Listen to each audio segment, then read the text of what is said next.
Futuro a propósito de un encuentro con el señor presidente de la República, Rafael Correa Delgado.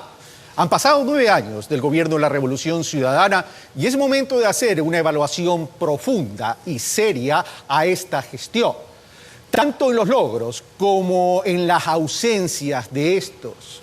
Este programa pretende ser un análisis crítico a esa gestión, pero también, sobre todo, saber y concluir qué país nos dejaría en el 2017 Rafael Correa Delgado. Durante hora y media estaremos con ustedes, amigos televidentes, llevándole análisis e insumos para que ustedes sean los que saquen sus propias conclusiones.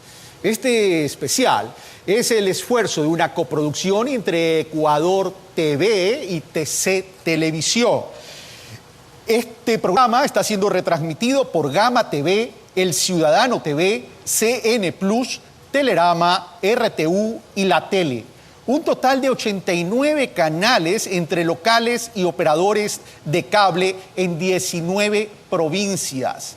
A nivel internacional, por la cadena de noticias CB24, estamos transmitiendo en directo a Costa Rica, Panamá, Nicaragua, El Salvador, Guatemala y Honduras. Y el día de mañana, este mismo programa será retransmitido en radio en 20 provincias con un total de 134 estaciones. El día de hoy, en esta noche, de cara al futuro, en un encuentro con el presidente de la República, Rafael Correa Delgado, vamos a compartir el panel con las siguientes personas. Tenemos a Orlando Pérez, director de diario El Telégrafo, periodista y ganador del Premio Nacional de Periodismo en el 2008, 2013 y 2014 y autor de varias obras de investigación periodística y creación literaria. También estará con nosotros Alberto Padilla, periodista internacional, periodista también por más de 25 años de carrera, expertos en temas económicos y financieros, y durante el ejercicio de su carrera periodística, Alberto ha entrevistado a varios presidentes latinoamericanos y reconocidos empresarios a nivel mundial. Soy Carlos Rabascal, en representación de la coproducción Ecuador TV y TC Televisión.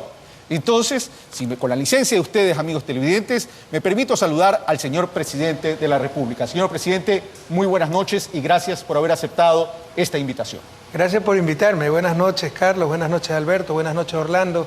Y aunque un poco tarde, todavía es pertinente desearles un muy feliz año a todos los ecuatorianos en unión de su familia.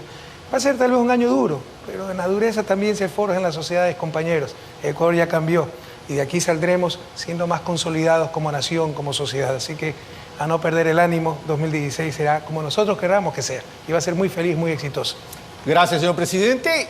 Y por cierto, amigos televidentes, el tema económico es un tema fundamental en todas las naciones.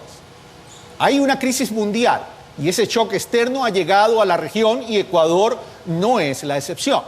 Ese impacto ha llegado a todas partes. La mecánica de este programa será que cada uno de los panelistas podrá hacer una pregunta de acuerdo a la temática que hemos designado. Responde el señor presidente y cada periodista y cada panelista puede tener la oportunidad a una repregunta. Dicho eso, entonces, iniciamos de cara a futuro con el presidente de la República. Bienvenidos. Orlando Pérez, sobre el tema del modelo económico. Gracias. Presidente, buenas noches, ecuatorianos, ecuatorianas. Presidente, en los últimos días usted ha sido muy enfático en destacar, en discutir, en mostrar que el gasto social, el gasto fiscal, no es el que algunos señalan. Pero de todas maneras, a pesar de esa discusión, hay una insistencia permanente en los medios de comunicación, en ciertos analistas, de que el mayor problema del país en este momento es el gasto social, el gasto fiscal, es decir, el gasto del país. A pesar de aquello, yo le pregunto algo, presidente, que me parece que es válido este momento. Si efectivamente ha habido inversión, si se ha hecho obra, se ha hecho carretera, etcétera, ¿no le parece que a veces también se ha gastado en algo que no necesariamente ha sido bien hecho? Ha habido exceso. Usted lo ha planteado a veces, por ejemplo, ascensores en escuelas del milenio, cosas que se han hecho en demasía. ¿Cree que eso ha afectado al modelo, ha afectado a la situación económica? A ver, mi querido Orlando, ¿cuál es el nivel de eficiencia que tú consideras pertinente para una empresa privada? ¿Sobre el 100% de inversión, ¿Que falle en cuánto? ¿1%, 5%, 0.5%? ¿Cuánto? No sé. ¿Cuánto crees que es lo conveniente? Tal vez 99% de eficacia, correcta inversión, sería altísimo, incluso para el sector privado, ¿no? 1% de errores. Nosotros hemos invertido por lo menos, ¿cuánto, Fausto? 70.000 millones, más estamos hablando, ¿no? Al menos 70.000 millones de dólares en estos 9 años. Si hemos fallado en el 1%, deberían ser unos 700 millones de dólares en gasto innecesario, que me demuestren que hemos tenido ese gasto innecesario. O sea, el nivel de eficiencia, eficacia en inversión ha sido altísimo, pero obviamente se pueden cometer errores que se corrigen en el paso. No es el ascensor que nosotros mismos lo detectamos, dicho sea de paso, ese problema en las primeras escuelas del milenio, ya está corregido, fueron unas 15. La novelería, pabellones administrativos de 2 pisos, pero para los discapacitados hay que poner el ascensor. Ahórrese el ascensor y pongan el primer piso a los discapacitados, a la secretaria, etc. Bueno, primero no es que diseñamos nosotros esas escuelas, lo hacen expertos, también hay expertos noveleros. Apenas se detectó, se corrigió. Pero miren los ejemplos que nos tienen que dar. La verdad es que la eficacia, e insisto, la eficiencia en inversión ha sido altísima y se han hecho obras, porque no solo hay inversión social, hay inversión productiva que están cambiando la historia del país. Hoy vengo a inaugurar 2 megaproyectos de control de inundaciones, Cañar y Naranjal, que fácilmente en un invierno fuerte son 80.000 hectáreas más o menos cubiertas contra inundaciones, nos pueden producir unos 150, 160 millones de dólares, retorno que no se va a ver, que no lo recibe el Estado, pero que existe y va a las manos de los productores agrícolas, los pequeños campesinos. Lastimosamente, ciertos economistas ortodoxos, si no existe explícitamente en dólares para el gobierno, fue simple gasto, pero es la mejor inversión e incluso el mejor ahorro, porque eso genera ahorro. Entonces yo te puedo decir que a grandes rasgos, la inversión y el gasto público en general ha sido extremadamente eficiente, es decir, costo-beneficio se ha justificado y eficaz, ha apuntado a los objetivos del país, ha estado en función del Plan Nacional de Desarrollo. Y ahora, en este año 2016, con las dificultades económicas que hay, ¿hasta qué punto ese nivel de eficiencia va a considerar el poco monto de dinero que hay para las inversiones previstas para este año? Siempre lo dijimos, esto es ideológico, ¿no? Y por eso se habla de modelos, y el tiempo nos ha dado la razón. Imagínate el fenómeno del Niño sin los multipropósitos para control de inundación, sin las carreteras, imagínate la caída del precio del petróleo, sin vialidad que mejora la competitividad sistémica, sin mejor energía con las hidroeléctricas. Lo que pasa es que nos ha hecho creer que se ha fumado la plata, ahí está, pero hay una distorsión en cuentas fiscales donde el gasto se registra, la deuda, el pasivo se registra. Si yo me endeudo en 100 millones para construir una carretera, esa deuda se registra, el valor de la carretera no se registra y te pueden manipular para hacerte creer que todo se desperdició, que todo desapareció. No, el país tiene mucho más riqueza, mucha más infraestructura. Acaba de salir un informe del Foro Mundial. Nos pone en segundo lugar de infraestructura en el continente, después de Panamá. Y estamos hablando a nivel general. Vialidad, puertos, aeropuertos. En vialidad somos el primero. Ya, eso es riqueza, eso son capacidades para el país que nos ayuda a ser un país mejor, a enfrentar de mejor manera cualquier desafío. Pero te lo quieren hacer pasar como que si todo fue derroche, como que si todo desapareció. Y eso es falso. Incluso el tan cacareado gasto social. Esa es la diferencia entre el análisis económico y contable, netamente contable. Lo que contablemente puede ser un gasto corriente, un mejor sueldo por un profesor, es la mejor inversión. Porque yo prefiero profesores capaces, bien pagados, que infraestructura buena. En buena hora sí podemos tener los dos. Pero qué mejor inversión en educación que tener mejores maestros y bien pagados, motivados maestros. Pero ese es gasto corriente a nivel contable. Entonces es la diferencia entre el enfoque contable y económico. Para terminar, ¿no? Esto es ideológico. Lo que pasa es que nos quieren llevar a la época neoliberal, la minimización del Estado, que todo lo haga el sector privado, que todo sea excedentes para pagar deuda. No, son visiones ideológicas, el país tendrá que decidir. Visiones ultra neoliberales, mira a dónde nos llevaron en los 90, o visiones que compartimos, por ejemplo, con un Joseph Stiglitz, Premio Nobel de Economía 2001, que nos dice que hay que invertir, hay que tener acción colectiva, hay que tener infraestructura, hay que tener capacidades para sacar a los países adelante. Gracias, señor presidente. Alberto Padilla. Gracias. Presidente, en estos 9 años usted habla de todo lo que se ha invertido en este país, que es cierto, basta recorrerlo y es cierto, hay puentes, hay carreteras que no existían. Usted se ha jactado de que en promedio el crecimiento de Ecuador ha sido mayor que el de América Latina, que es cierto también, la CEPAL lo ha reflejado. Y me da mucho gusto ver que reconocen y están preocupados por la caída del precio del petróleo porque es real y va a tener efectos reales. Habiendo dicho todo esto, toda América Latina se ha desacelerado de manera muy importante, toda América Latina.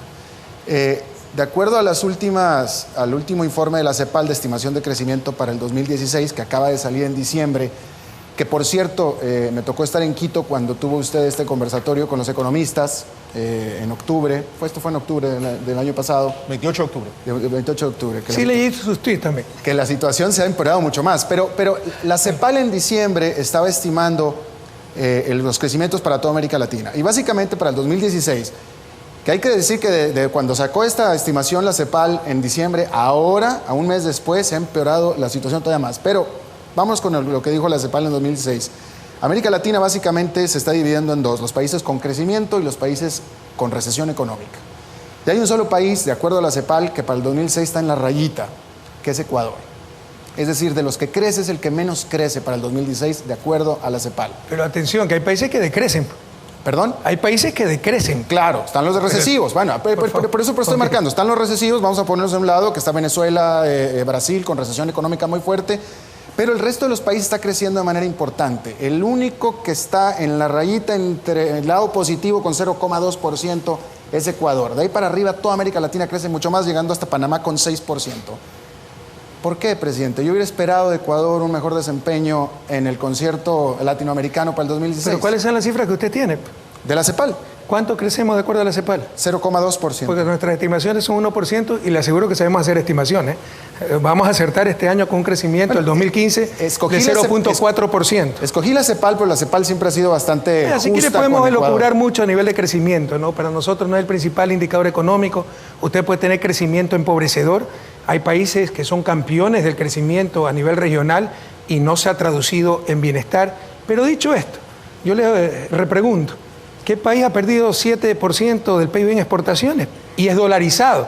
Usted me dirá, Panamá es un país dolarizado, pero es importador de petróleo.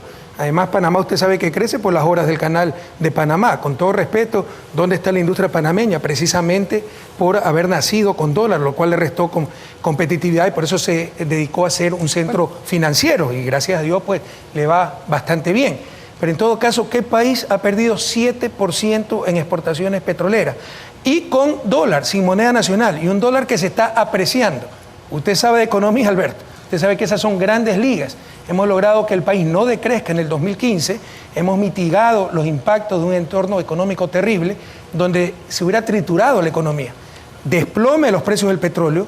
Por primera vez en la historia de que somos petroleros, en el primer semestre del 2015, tuvimos que pagar por petróleo, no recibir ingresos por petróleo, porque se desploman los precios del petróleo y seguimos importando derivados y demoran un poco más en ajustarse a los precios de derivados. Pagamos en vez de recibir por petróleo recursos. Y al mismo tiempo se aprecia la moneda nacional, en este caso el dólar, es un promedio de 25%. Usted sabe que eso tritura la economía. Claro, totalmente, pero me lleva al punto justamente, usted me llevó al punto que quería tocar. ¿Por qué precisamente Ecuador, de todos los países, es el que se pone en esta situación tan vulnerable de sufrir más que el resto de los países? Porque nosotros hicimos la tarea del sector fiscal, pero el sector privado no hizo su tarea del sector externo. Y porque tenemos dólar, pues dolarización. Entonces hay dos países más dolarizados en el continente, Panamá y El Salvador, pero son importadores de combustible, pues no exportadores, importadores de petróleo, se benefician con esto. No es que se perjudican como el caso ecuatoriano. Yo le repregunto, ¿qué país ha perdido 7 puntos en exportaciones? ¿Y por qué digo que el sector público hizo la tarea y no el sector privado? Porque en el sector público sí hemos disminuido grandemente la dependencia del petróleo. Ahorita es 10% de total de ingreso y financiamiento del presupuesto del Estado. Pero en el sector externo todavía ese petróleo era 52% de nuestras exportaciones. Y usted sabe que el sector privado es el que exporta. Entonces no aumentamos, y precisamente por la dolarización, entre otros motivos, las exportaciones, no diversificamos adecuadamente productos, etcétera, pero eso es tarea ya del sector privado. Entonces, ¿qué país ha perdido 7% de exportaciones por el desplome del precio del petróleo y a su vez se le ha apreciado la moneda? En esas condiciones, no haber decrecido La historia reconocerá el manejo macroeconómico. Gracias, señor presidente. Me toca, es mi turno, y sobre el tema del sector externo me lo guardo para una segunda ronda, pero voy al tema del crecimiento económico. Es evidente que el país, en un promedio entre el 2007 al 2014, tuvo un crecimiento económico importante, pero este crecimiento económico, señor presidente, estuvo muy dinamizado o apalancado por la inversión pública, o lo que se llama gasto público. Yo prefiero llamarlo inversión pública. Pero también en una economía dolarizada, y como usted muy bien lo ha dicho, el petróleo o los ingresos petroleros jugaron un papel importante, a tal punto que ustedes renegociaron, su gobierno renegoció los contratos petroleros. Pero el problema del crecimiento también fundamentado en los ingresos petroleros, básicamente estuvo más que nada por algo que no dependía de nosotros, que eran los precios que más que de un mercado dependen de la geopolítica. Pero yo quiero centrarme en la eficiencia y en la productividad del sector petrolero. Por ejemplo, en el año 2006, el Ecuador extraía 536.000 barriles diarios. Entre el 2007 y el 2011, 498.000 barriles diarios. En el 2013, 510.000 barriles diarios. Y al 2016 estamos extrayendo 531.000 barriles diarios, es decir, inferior al 2006. En ese sentido, si teníamos todo para mejorar la productividad, ¿por qué no incrementamos la extracción de petróleo, que hoy tendríamos más volumen para colocarlos en el mercado? Pero se lo ha hecho, su análisis es incompleto, porque tiene que dividir entre extracción pública y extracción privada. Recuerde que nos demoramos 3 años en renegociar los contratos petroleros. Gracias a esa renegociación de contratos petroleros, captamos la renta del incremento del precio del petróleo, si no se hubieran ido a manos transnacionales. Eso tampoco lo reconocen nuestros oponentes políticos, pero todo este tan cacareado, un petrolero, etcétera, no lo hubiera sentido el país si no hubiéramos renegociado contratos petroleros. Pero 3 años nos costó renegociar esos contratos. Se nos fueron 2 o 3 empresas, Burlington, etcétera. Se redujo drásticamente la producción petrolera privada, pero la producción pública, lo que queda para el país, eso sí aumentó. Entonces ha aumentado importantemente la producción pública petrolera del Ecuador. Además, esto de los altos precios del petróleo es un mito. Se toma el valor nominal, $100 del barril de petróleo, pero $40 a inicios de los 80 es mucho más que $100 actualmente. Ustedes tienen principios de finanzas, saben de esto. Los costos de producción son mucho más altos. El país no tiene 6 millones de personas, sino 16 millones. Per cápita, en términos reales, ingreso petróleo neto, es menor que el promedio histórico del país. Pero no lo decimos nosotros, ¿no? Estoy buscando aquí informes internacionales, aquí está. Y si lo pueden enfocar, no sé. Pero dice Boston Consulting Group, el país petrolero que de lejos, pero mire cómo está, es un outsider, de lejos, entre 48 países petroleros del mundo, Arabia Saudita, Emiratos Árabes, Venezuela, etcétera, ¿no? Mejor aprovechado la riqueza petrolera para transformarla en bienestar, no lo decimos nosotros, lo dicen estudios internacionales, se llama Ecuador. Negar eso es una mezquindad enorme. Y la mejor manera de comprobarlo también es que, no sé, Alberto, si usted conoce, que de acuerdo a la ley ecuatoriana, proporcionalmente a lo que aumentan los ingresos petroleros del Estado central, aumentan los ingresos petroleros por ese rubro de los gobiernos locales. Ellos reciben parte proporcional del ingreso petrolero. Es decir, si nosotros somos suertudos y nos ha aumentado 100% el ingreso petrolero, lo mismo le aumenta el respectivo rubro a los gobiernos locales. Les pregunto, empezando por el de Guayaquil, ¿qué gobierno, porque este es bastante engreído la prensa, el gobierno local de Guayaquil, ¿no? No hay cosas malas, todos son halagos. ¿Qué gobierno local, ¿no?, remotamente ha hecho lo que ha hecho el gobierno nacional? No nos engañemos, se ha utilizado espectacularmente, extremadamente bien el boom petrolero, y eso nos ha dado las capacidades para ahora enfrentar desafíos con capacidades que el país no tenía antes. Una precisión y mi repregunta, sí, señor presidente. Usted me dice que mi análisis es incompleto. Estoy considerando 117.000 barriles de las privadas y 414.000 de las públicas. El tema no es que no se los considere. Pero mire cuánto antes era la producción de las públicas. Yo no discuto que no se creció en la extracción pública, pero recordemos también por qué creció. Es decir, pasa el bloque que tenía la parcialmente, de todos modos sí ha aumentado. La empresa pública. Pero no nos centremos ahí, vamos al consolidado. Pero vamos a lo siguiente. Las reservas de las privadas eran apenas 220 millones y las operadoras públicas tenían una reserva de 1.500 millones fuera del ITT. Pero vamos a lo siguiente. Hoy el precio está a la baja, señor presidente, y tenemos un contrato ya no de participación, sino de prestación de servicio. Y hoy usted mismo lo dijo en el último enlace ciudadano que el precio del petróleo estaba por debajo de 30 y que prácticamente en el presupuesto no se estaba considerando. Por debajo de $39 no recibimos un centavo. No se recibe ningún centavo. En el gobierno Pero central. vamos a lo siguiente. Hay una cláusula de contingencia. ¿Esos contratos están siendo cambiados o se van a cambiar? No. Le pregunto, señor presidente, porque estaríamos acumulando contingencias que terminan siendo pasivos. Carry forward, pero está correcto, pues. No, pero es tremendamente beneficioso. O sea, a partir de cierto límite, toda la ganancia es para el Estado. Se reduce ese límite, sigue recibiendo el Estado, me parece que 25% del ingreso petrolero, pero si no cubre la tarifa, eso se va acumulando para pagar siempre y cuando se recuperen los precios.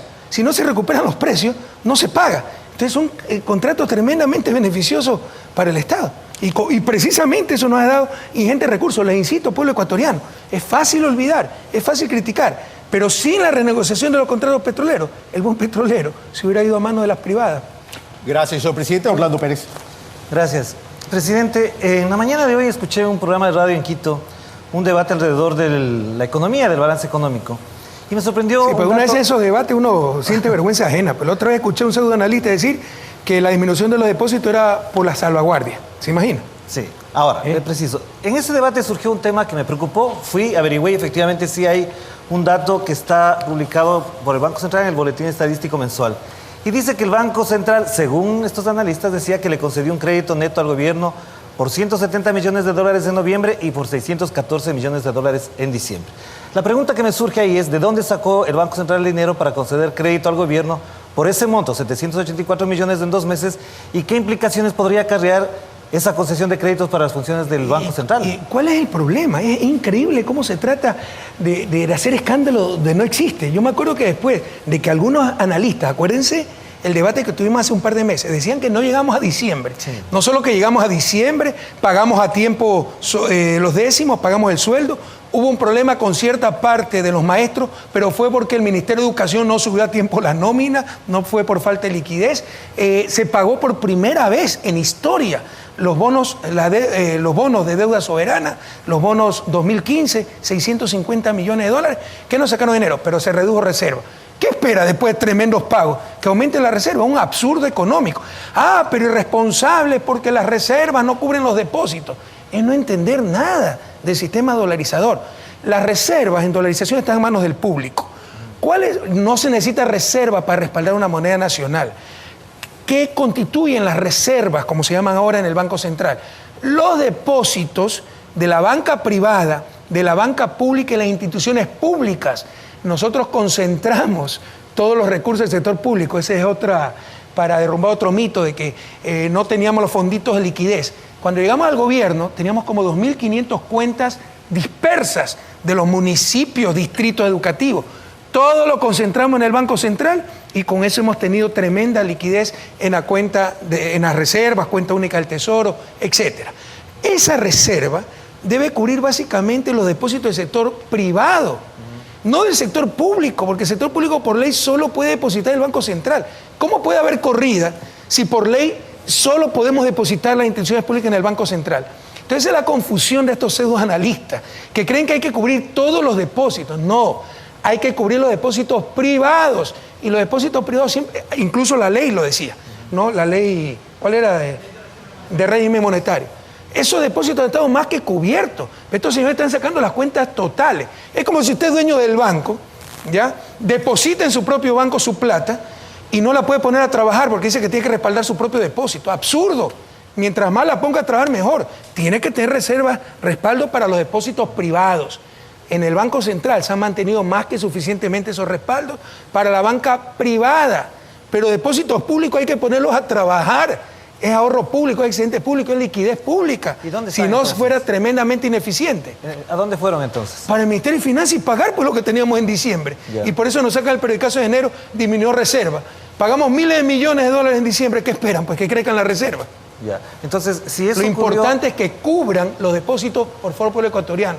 para que no se deje atemorizar por los mismos profetas del desastre siempre. Que cubran los depósitos de la banca privada, no del sector público, que por ley tiene que depositar el Banco Central, y además el Banco Central es parte del sector público. Nuestro propio ahorro, nuestra propia liquidez, hay que ponerla a trabajar, pues. Ahora, si es que eso es así, presidente, la liquidez para este año, también otros especialistas, otros investigadores dicen que para que funcione la economía, por lo menos este año se necesitarían unos 8.000 millones de dólares. 8.000 millones. Más de los que tenemos. Esos 8 puntos del PIB en reserva. ¿Cómo va a funcionar si eso fuese necesario?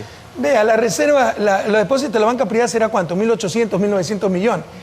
1.700 millones. Eso es lo que tenemos que cubrir, pero cualquiera dice cualquier barbaridad en el país, porque están sumando todo, los depósitos del sector público, nuestros propios depósitos. Es un absurdo tenerlos inmovilizados en el Banco Central, peor en la coyuntura que está viviendo el país. Yo soy re Orlando decirme los nombres de los especialistas, porque aquí cualquiera es especialista. Les menciono, el primero sobre el primer tema era Mauricio Pozo, y el segundo es Abelardo Pachano, que dice que necesitará no menos de 8.200 millones de créditos. Por efecto, no conocen economía, pero usted sabe que son neoliberales, pues son fundamentales. Gracias, señor presidente. Gracias, Orlando. Alberto Padilla. Gracias. Y son banqueros, además, pues tienen que cuidar sus intereses. Alberto Padilla. Gracias. Me quedo con retomo el tema de este año. Presidente, usted al iniciar hablaba de que estamos a 12 de enero y ya estamos reconociendo que va a ser un año muy, muy difícil. Lo va a ser. Usted en el conversatorio que estuvo con los economistas en octubre decía que no estamos en crisis, cosa que tendía a creer yo en octubre, en ese momento, pero la cosa se ha empeorado muchísimo de entonces para acá. Simplemente en un mes el precio del petróleo se ha desplomado otro 20% más. Hoy cruzó los $30 hacia abajo por primera vez desde 2003, el referencial, y hemos tenido un muy duro fin de año, inicio de año en todo el continente. De acuerdo al presupuesto del 2016, presidente, Ecuador necesita ingresos de financiamiento o fiscales por $6.600 millones. Entonces, con el precio del petróleo como está en este momento, y todo parece indicar que va a caer, hay que recordar una cosa, que cuando el petróleo estaba a $50, ya Goldman Sachs y había quien decía que podía llegar hasta los 20. Hoy se hace como que mucho más cercana esa cifra, ¿no? ¿De dónde van a sacar dinero para financiarse, presidente? Déjame, voy a ir matando los patitos de una vez, porque... Sí, que usted sobreestima mi memoria, entonces si me hace 10 preguntas tengo que anotar. No, pero es que ¿cómo se va a financiar el gobierno este año? Es la pregunta. La pregunta, ¿dónde va a sacar dinero? China no pareciera ser una opción en este momento. China tiene problemas profundos. El FMI, bueno, usted mismo lo descarta.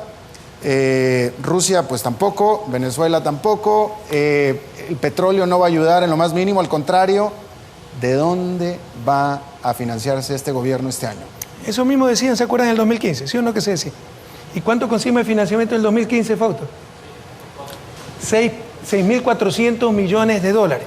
Nosotros hemos hecho este presupuesto 2016 con 0 de ingreso petrolero.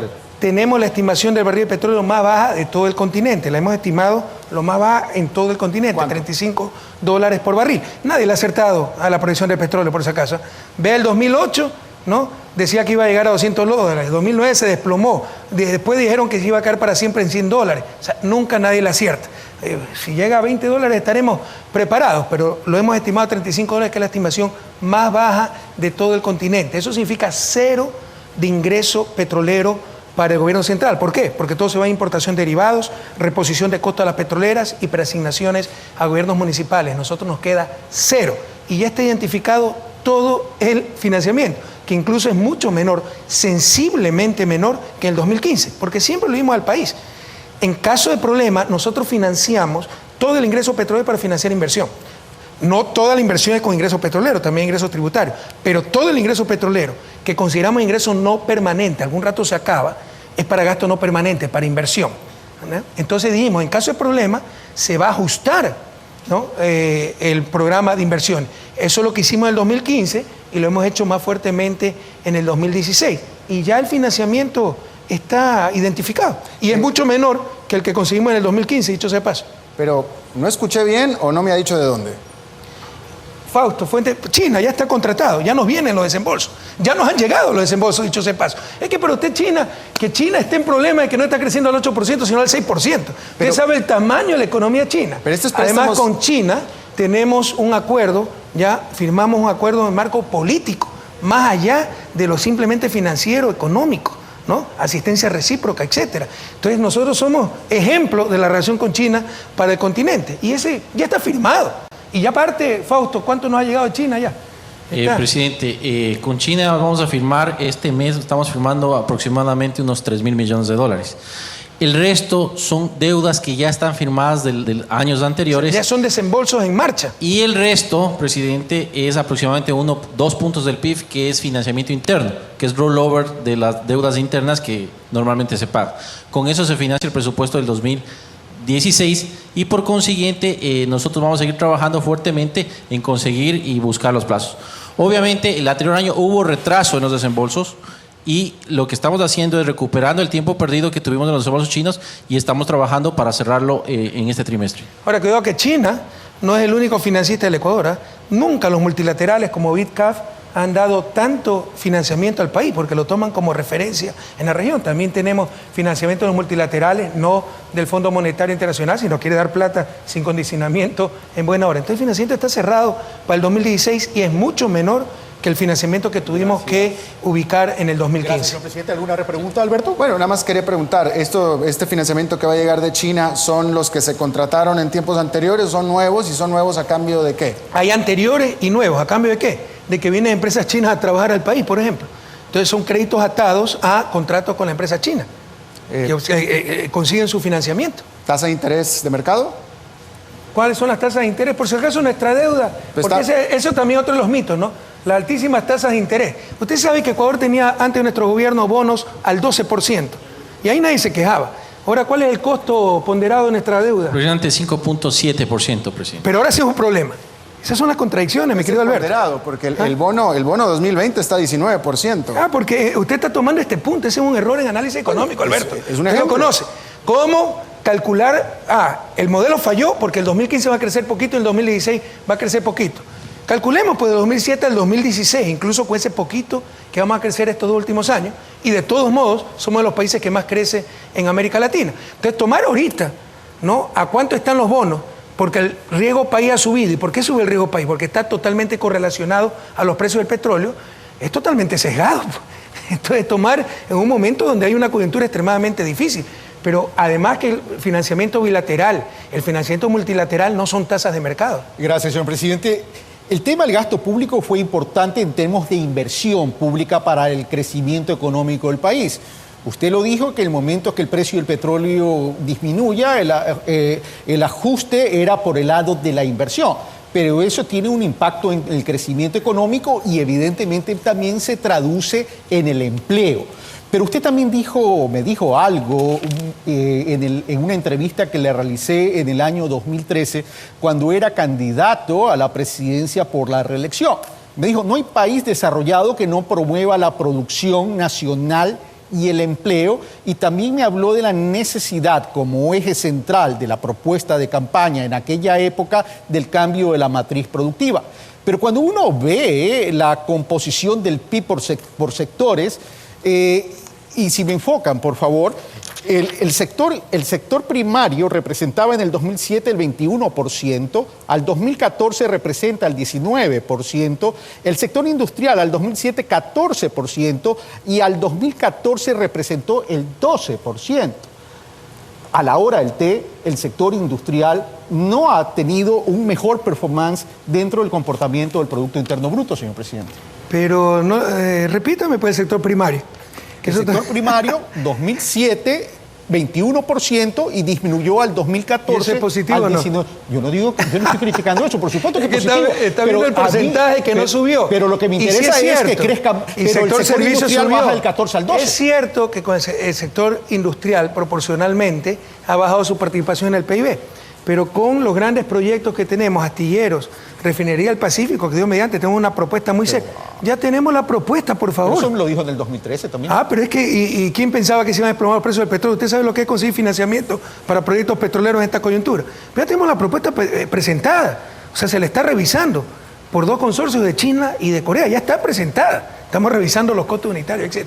Si eso sale, habrá un salto de varios puntos en el PIB, más otras industrias que le llamamos estratégicas o industrias industrializantes como astilleros que también van a despegar, etcétera. Entonces esa estructura va a cambiar. Sector servicios, se lo olvida, eso es energía, eso es un cambio estructural histórico en la economía ecuatoriana. Vamos a ser exportadores de energía, vamos a tener la matriz energética, eléctrica, más eficiente del planeta y más ecológica, 95% de origen hídrico, no contaminante, renovable, etc. Vamos a exportarle energía a Colombia, estimamos exportarle unos 200 millones anuales. Ese sector servicios, por primera vez Ecuador, excepto servicios turísticos, va a ser un exportador de servicios a gran escala, en este caso servicios energéticos. Esos son cambios pues en la matriz productiva. Y con respecto a lo que usted me dice del PAE, es palo porque va, palo porque no va. No se quejan todos los días de tanto gasto público. Ahora que vamos a reducir el PAE porque somos conscientes, pues si hay menos ingresos petroleros no se puede financiar tanta inversión. Algunos están contentos con esto porque a Correa entonces se le va a restar unos puntos en popularidad.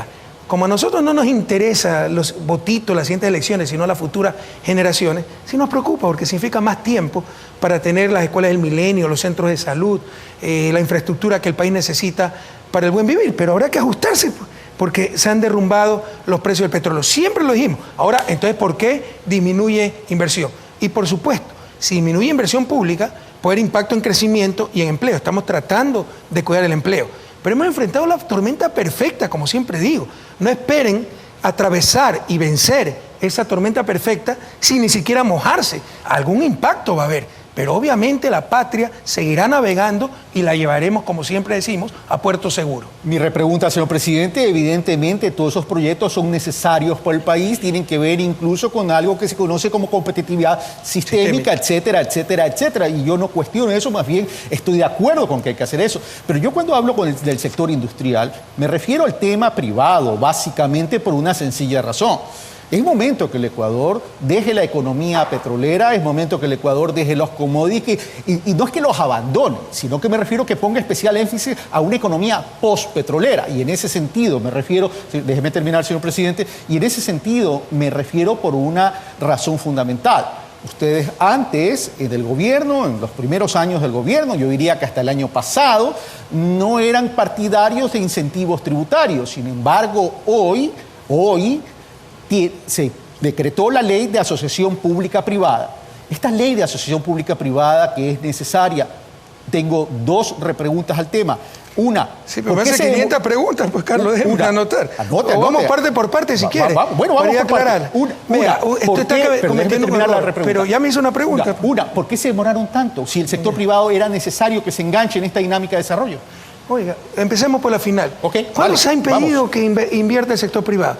Usted está haciendo creer que la reducción de la participación del PIB industrial, el PIB total, es producto de que no hemos dado los incentivos al sector privado. No, la industria ha crecido algunos años 8%, pero en nuestro gobierno, del 2006 al 2015, ¿no?, se ha duplicado pues, en términos nominales la economía.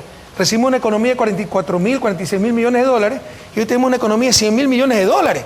No quiere decir que la industria no ha crecido y mucho, prácticamente se ha duplicado también la producción industrial, pero ha crecido menos que el resto de sectores. ¿Cómo me va a decir que no hemos diversificado la matriz productiva? Eso no es de soplar y hacer botella, no es decretar. ¿Qué son las 8 hidroeléctricas? ¿Qué es pasar a ser un país que era importador de energía, importábamos energía de Colombia, Perú, a exportador de energía? ¿Qué significan las 10.000 estudiantes becados en la mejor universidad del mundo para que vengan con talento humano? Todo eso se llama diversificación de la matriz productiva. Y su última parte de la pregunta, que no hemos sido partidarios de incentivos tributarios. Yo soy tremendamente partidario de los incentivos. A mi grado en su opinión, ¿eh? ¿Perdone? A mi grado en su opinión de la campaña 2006 ahora. Usted está totalmente equivocado. Siempre en todo caso, nunca es tarde para cambiar. No, perdón, está totalmente equivocado. Es más, le puedo demostrar cómo hemos eliminado impuestos. Lo que pasa es que la mezquindad de la discusión pública no reconoce. Pero es una propuesta a todo ello. Volvamos a los impuestos anteriores y ganamos mucho más de lo actualmente. Acuérdese que había 15% de ICE para telecomunicaciones, fue eliminado. 10% para electrificación rural sobre planilla eléctrica y sector comercial, fue eliminado. Y le puedo nombrar 25% de impuesto a la renta sobre utilidades de las sociedades, de las empresas, que con la repartición de utilidad de los trabajadores era el impuesto implícito más alto de la región. Lo bajamos a 22%. Siempre, yo no sé de dónde saca usted eso, pero siempre he sido partidario como economista. Algunos definen la economía como la ciencia de los incentivos. Vamos. Entonces, Gracias. siempre he sido partidario de incentivos tributarios y también de subsidios, ¿ah? Para incentivar, corregir comportamientos Gracias, sociales, señor etc. presidente. Pero no, déjeme acabar la última parte. Y la ley de alianza público-privada. O sea, se nos quiere hacer creer que antes la ley de alianza público-privada no se podía invertir en este país. Por el amor de Dios. Otra cosa es que haya gente que no tenga fe en su país o se dedicó a hacer lo mismo porque le iba requete bien. Y acaban de sacar un reporte de que calculan que 250 y pico ecuatorianos tienen cerca de 30.000 millones de dólares en un banco Gracias, suizo. señor presidente. De Orlando gente Pérez. que no confía en su país, esa es otra cosa. Gracias, Esa señor gente mejor que presidente. se quede nomás. Gracias, afuera. señor presidente. Ok. Orlando Pérez. Gracias, presidente. En el debate que usted tuvo en octubre, uno de los temas que saltaron, que provocaron debate, discusión, fue el famoso timbre cambiario. Lo propuso Alberto Dajín y a partir de esa propuesta saltaron muchos analistas a criticarlo y sobre todo desde los sectores de exportadores e importadores hubo bastantes críticas. Yo le pregunto, si eso... ¿De los sectores? Exportadores e No, importadores. exportadores están a favor. Los importadores, por Importadores, supuesto, tienen ya. que criticar. Yo le pregunto, desde ese momento para acá usted vio con buenos ojos, lo planteó en alguna sabatina, dijo que había que verlo, etcétera. ¿El gobierno implementará su propia versión del timbre cambiario? ¿En qué consistiría? Y en caso de que no se implemente un timbre cambiario y dado que las salvaguardias están vigentes solo hasta junio, ¿qué instrumentos se van a utilizar para equilibrar la balanza comercial a corto plazo? Vea, con 7% de pérdida de exportaciones, ¿no?, del PIB, con apreciación en promedio de 25% del dólar, algo hay que hacer con el sector externo, si no es el modelo. Por favor, o sea, y tenga el modelo que quiera, neoliberalismo, socialismo, comunismo, marciano, lo que usted quiera. Yeah. Con un shock de esa dimensión, 7 puntos del PIB en pérdida de exportación y apreciación de la moneda nacional en 25%, tiene que tomar correctivo en el sector externo. El que le diga lo contrario le está mintiendo. Una alternativa es el timbre cambiario que ha propuesto Alberto Dajín. La dolarización tiene aspectos positivos, para mí largamente son los negativos, superiores. De hecho, el cuello de botella de un país en vía de desarrollo no es el sector fiscal siempre se puede ajustar, es el sector externo, porque uno no lo controla, el precio del petróleo, en este caso agravado con no tener moneda nacional. Entonces, queremos seguir manteniendo la dolarización y aprovechar lo positivo de la dolarización que tiene, controla la inflación, permite planificar a largo plazo, no deprime el valor de los activos, etcétera, ¿ok? Mantiene el valor de los activos en el tiempo, los valores activos líquidos. Pero tenemos que sacarle los puntos negativos, que es la pérdida de competitividad. Colombia no ha devaluado 60%. Y una de las alternativas es el timbre cambiario propuesto por Alberto Dajín. ¿Que los importadores se van a poner bravos? Claro, pues sí les encarece algunas importaciones. ¿Pero cómo va a funcionar, Pero tenemos entonces? que proteger el sector externo. ¿Cómo va a Hay muchos funcionar? mecanismos. La gente que trae divisas al país se le puede dar estos timbres, certificados, como usted quiera llamarlo, para subastarlos, mecanismos de mercado regulado. Subastarlo en un mercado para que los compren los importadores y con eso paguen aranceles. Pero si se le da un certificado timbre al que traiga divisas por valor de 1, al subastarlo en un mercado va a ganar 1.50. Entonces va a salir ganando 50 centavos. Con eso se benefician los exportadores y se encarecen ciertas importaciones que van a ser las que tengan aranceles, que son normalmente las importaciones no necesarias, importaciones suntuarias. Mire, ¿usted cree que es justo que en la coyuntura que vive el país estemos gastando decenas de millones en importar chocolates, perfumes, etcétera? Todas esas cosas hay que controlarlas, no nos ¿Y engañemos. eso cuándo ocurriría? ¿Podría ¿Perdón? ocurrir después de las... Estamos conversando y los exportadores están muy contentos, hay un gran apoyo, pero por supuesto los importadores. En política económica usted siempre va a tener ganadores y perdedores. Usted tiene que velar por el bien común. Lo dice la doctrina social de la Iglesia. La razón de ser autoridad política es el bien común. Entonces, el bien común es proteger nuestra producción de empleo. Y por eso hay que exportar e impedir que nos inunden de importaciones que destruyan la producción nacional. Gracias, señor presidente. Alberto Padilla. Gracias. Presidente, lo estaba escuchando hace un momento y usted hablaba de que vamos a ser exportadores netos de energía, vamos a mejorar la situación, Y yo estaba reflexionando, usted lleva 9 años en el poder, ¿por qué no es presente? ¿Por qué eso no se está haciendo ya? Porque yo estoy haciendo la comparación con otros países de América Latina. Vuelvo a la pregunta inicial.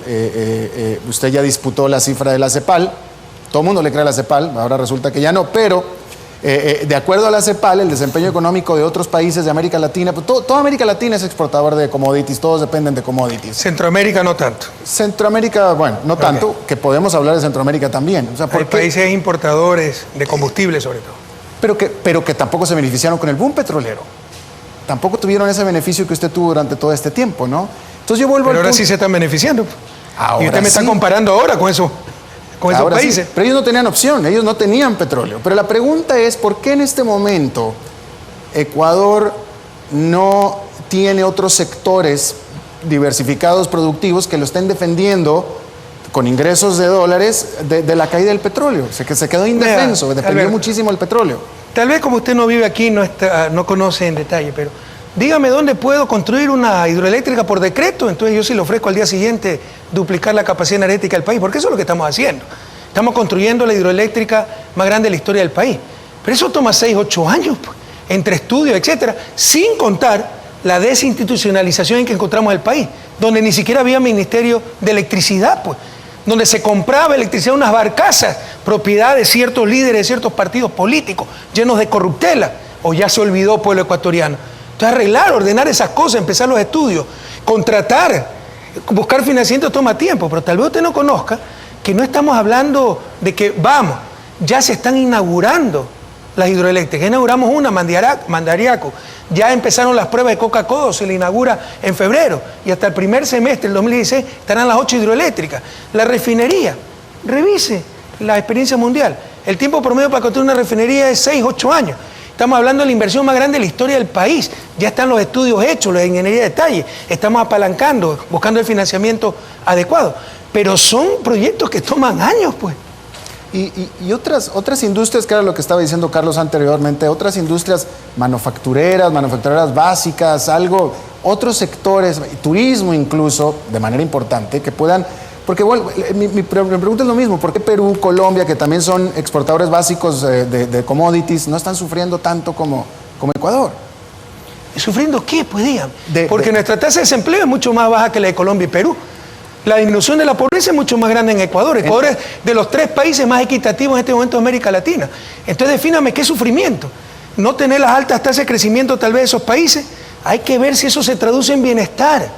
Puede haber mal crecimiento, puede haber conceptos vacíos en economía. Bueno, pero entonces, sin se lugar necesita a el duda, crecimiento. aquí están los estudios internacionales. Ecuador es el que mejor ha transformado ese boom petrolero en bienestar, lo dicen estudios internacionales. No, pues, pero ese es el pasado, el pasado está muy bueno, la pregunta es ahora, en este momento. Pero usted sabe lo que es crecimiento, pues es un flujo, no es stock. Entonces usted me está hablando del pasado, el pasado estábamos aquí, ahora estamos acá. No, totalmente tenemos de el acuerdo. problema estando acá, es el ejemplo que siempre le doy al pueblo ecuatoriano.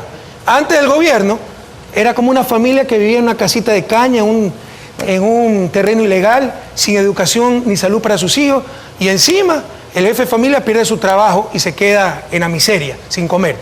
Ahora somos una familia de clase media, con una casa de cemento, 2 pisos, un carro, terreno legalizado, hijos con educación, salud. Tenemos un problema, tal vez nos quedamos sin empleo, el jefe de familia, pero tiene tarjeta de crédito para seguir subsistiendo. Pero ya el país está en otro nivel.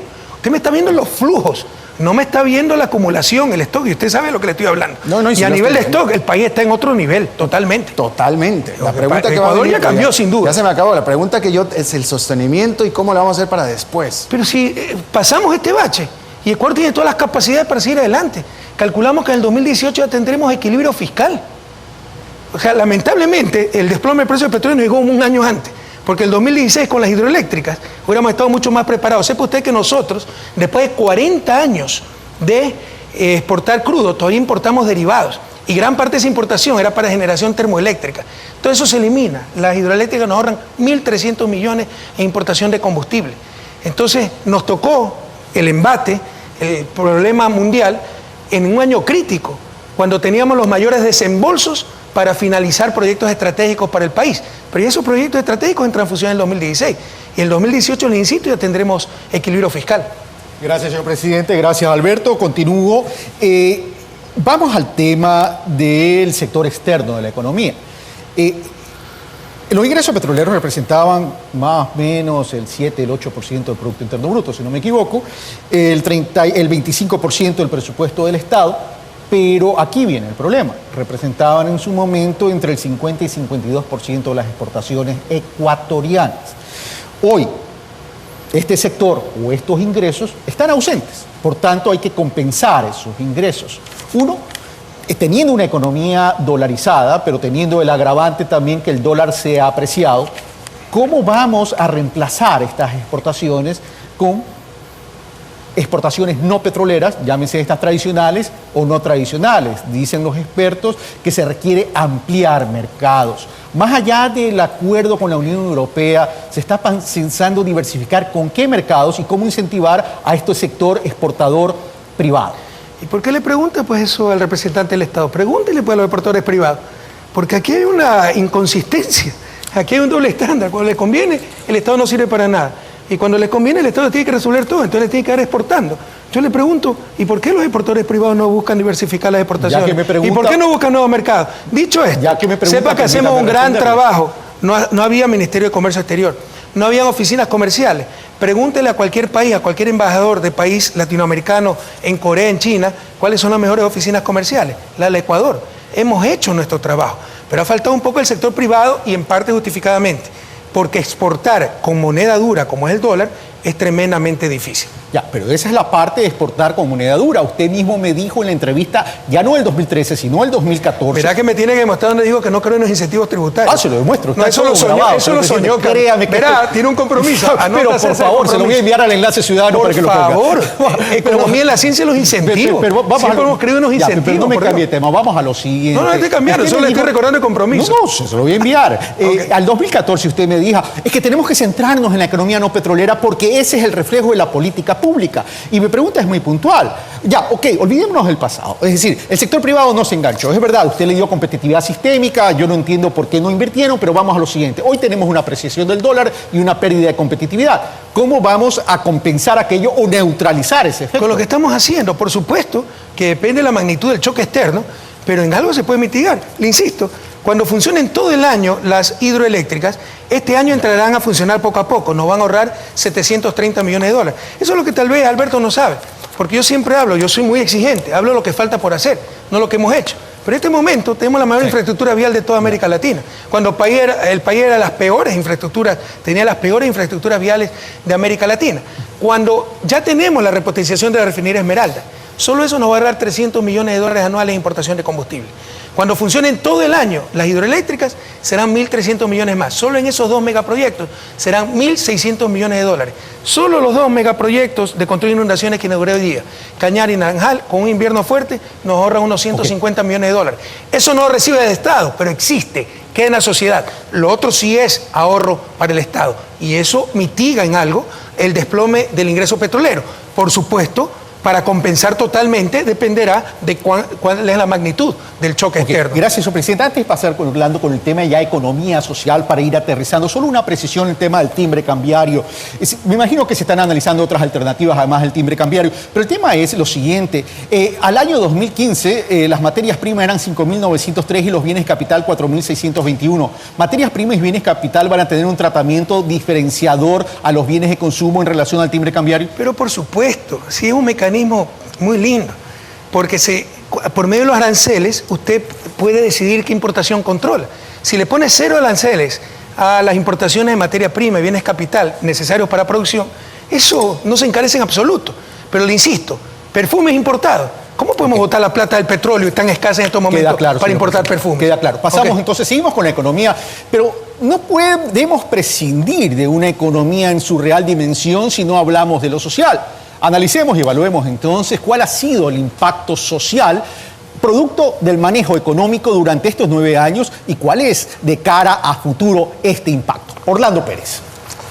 Bueno, yo quisiera antes de una cosita que me queda pendiente y a propósito de lo que han dicho Carlos y Alberto es, yo lo escuché a uno de sus ministros del año pasado cuando se discutía el tema del acuerdo con Europa decir algo que me sorprendió y le digo con franqueza, me quedé sorprendido. Y a la vista de los hechos, ya el 2016 me salta nuevamente la pregunta. Él decía lo siguiente, o de la dolarización acaba con el acuerdo comercial con Europa, o el acuerdo comercial acaba con la dolarización ecuatoriana.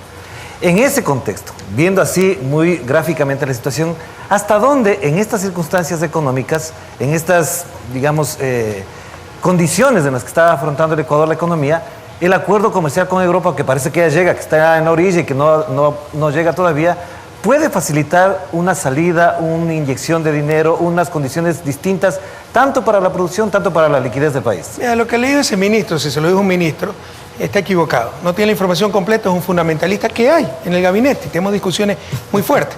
Yo no hubiera firmado el acuerdo con Europa si no perdiéramos las preferencias arancelarias a final del año. Y ahí sí está ya la dolarización. Te fue por mantener esa preferencia arancelaria. Pero tal vez ese ministro, ¿no?, piensa en su interior, tipo de cambio fijo extremo, dolarización, acuerdo de libre comercio, pérdida de la política comercial, fórmula del desastre. En eso tiene razón. ¿Dónde está su error? Que no es un acuerdo de libre comercio. Por eso nos demoramos 2 años en negociarlo. Porque pusimos líneas rojas, hemos protegido la producción nacional, los pequeños agricultores, la pequeña, mediana industria, las compras públicas. Y además con el mercado europeo somos complementarios, no competitivos. Entonces los riesgos son mínimos. Hay riesgos. De hecho se puede denunciar y en 6 meses desaparece el acuerdo con Europa. Pero hay un hecho objetivo, que este año perdíamos las preferencias arancelarias y ahí sí explotaba la dolarización. Okay, hecha esa aclaración, vamos al tema social. Uno de los mayores elementos en discusión, de los contenidos que mayor polémica se desatan en estos tiempos, es el manejo del seguro social. Y usted el sábado anterior, si no me equivoco, hace 2 sábados, planteó una fórmula para el tema, es decir, un nuevo modelo de gestión para el seguro social.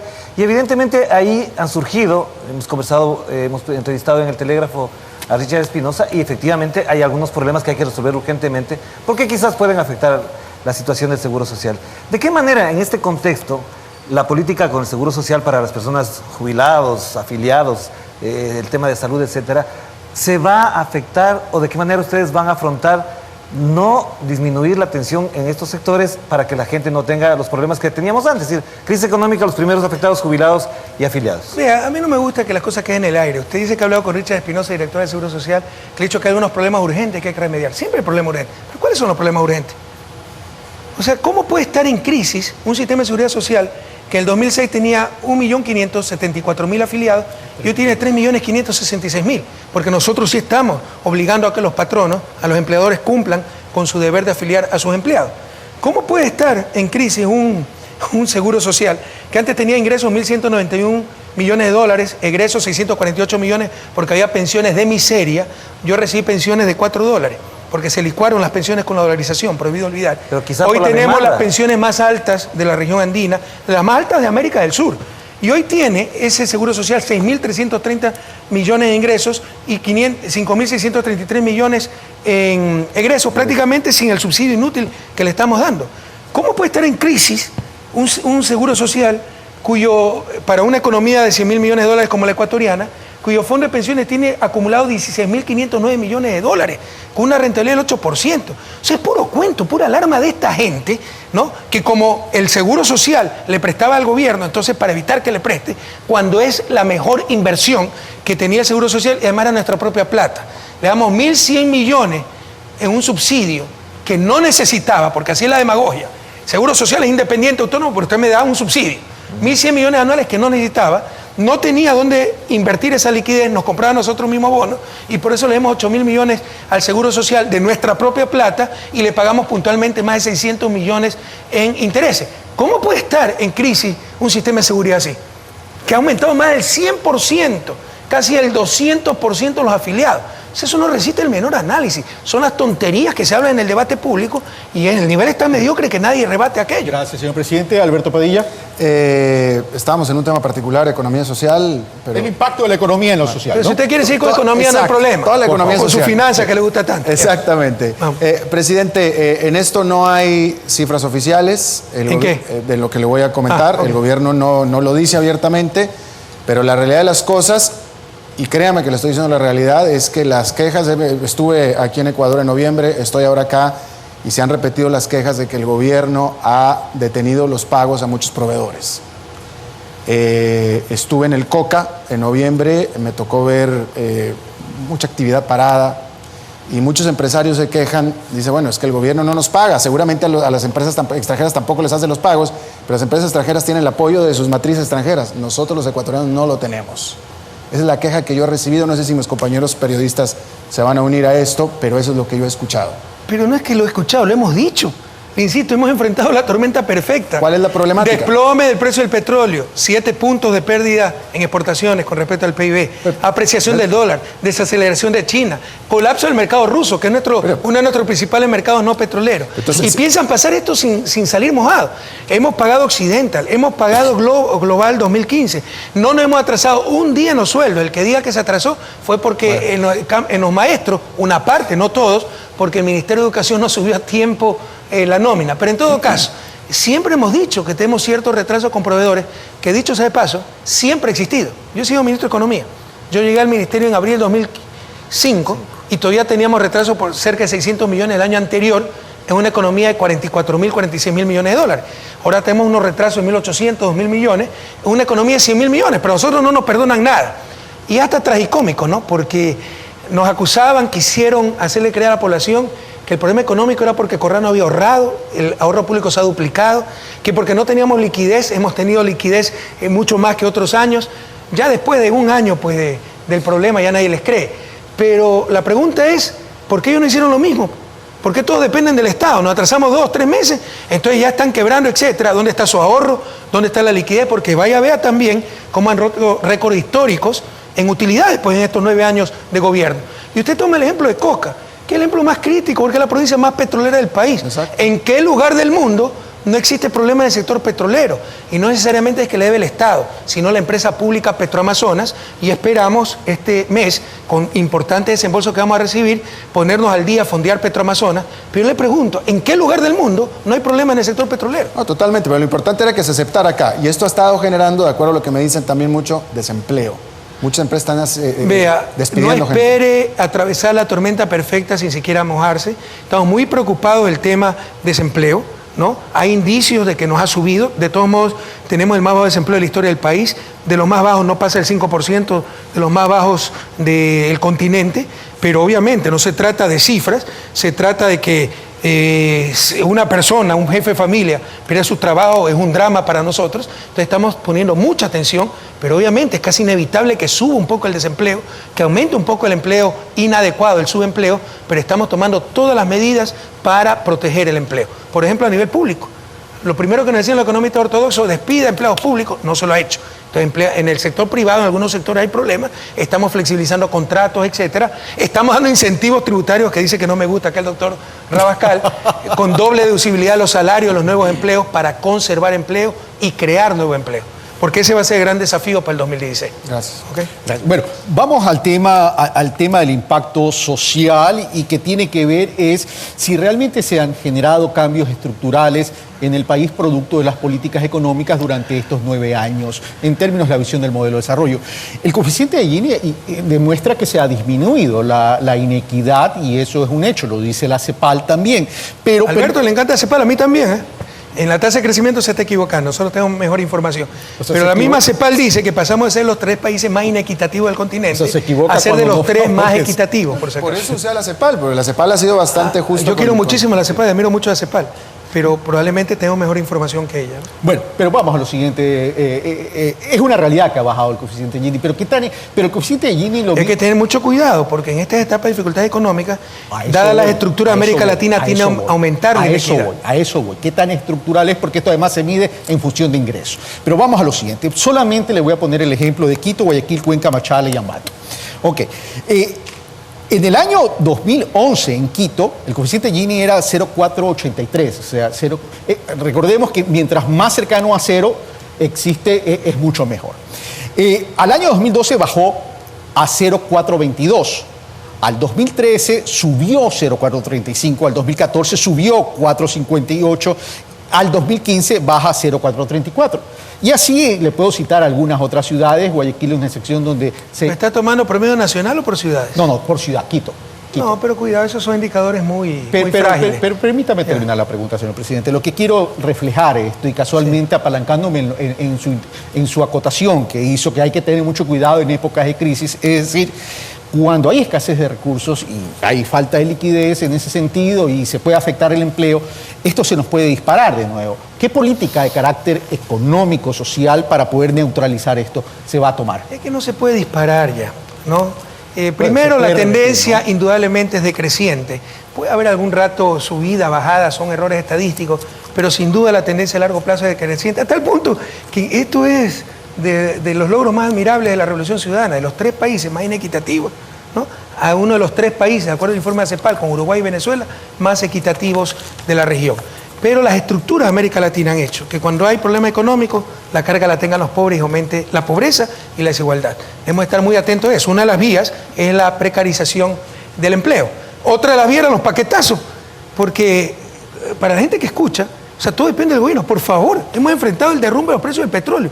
El crudo Napo está a menos de $24. Es el precio más bajo desde el inicio de los años del siglo XXI. Se nos ha apreciado el dólar en 25%. Colombia no ha devaluado 60%. O sea, no se trata del modelo económico, se trata de cosas que superan con mucho la política económica de un país y responden a una economía pequeña, en vía de desarrollo, etcétera. Son choques muy fuertes. Entonces, en estas circunstancias, muchas veces lo más importante es lo que no sucedió. Lo que no sucedió fueron los paquetazos pues, que siempre se daban o se olvidaron. Un gobierno de partidocracia hubiera subido el gas, la luz, el teléfono, congelado préstamos quirografarios, disminuido salario. Nada de eso ha ocurrido.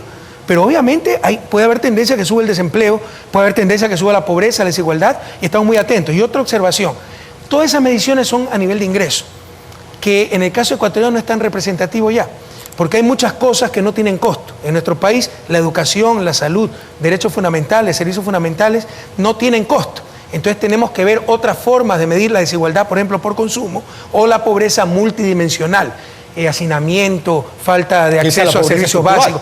Estamos trabajando en un indicador en ese sentido. Y le digo esto antes de pasar ya al área política, compañeros panelistas, es por lo siguiente. Es decir, a ver, al 2015 la población en edad de trabajar era de 11.282.000, la población económica activa era de 7.430.000, pero la población con empleo, el empleo adecuado es de 3.410.000 y el empleo inadecuado de 3.646.000. Es decir, y esto no es que suena crítica, lo que estoy diciendo es hay que proteger esto y hay que mejorarlo. Y en un momento de crisis, la gente quiere respuestas cómo se va a neutralizar esto. Sí, pero aquí también hay desinformación terrible, porque da a entender que el empleo inadecuado es malo. Tal vez es culpa nuestra por haberle puesto ese nombre, pero antes todo se llamaba subempleo. ¿Sabes cómo se medía el subempleo antes? Era 50% subempleo.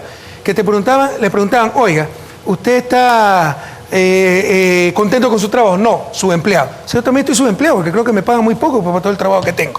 Entonces se corrigieron esas categorías. Pero tal vez se cometió un error semántico y se puso empleo inadecuado para decir que en un momento dado es el empleo que le falta horas de trabajo, nivel de ingreso, pero muchas veces puede ser voluntario. Yo trabajo tiempo parcial, tengo empleo inadecuado, pero es porque quiero trabajar tiempo parcial. Entonces hay que saber manejar la información. El verdadero desempleo, ¿en cuánto está? 13, 14%, tal vez un poco más alto. Y sobre todo, ¿cuánto está, Sandrita?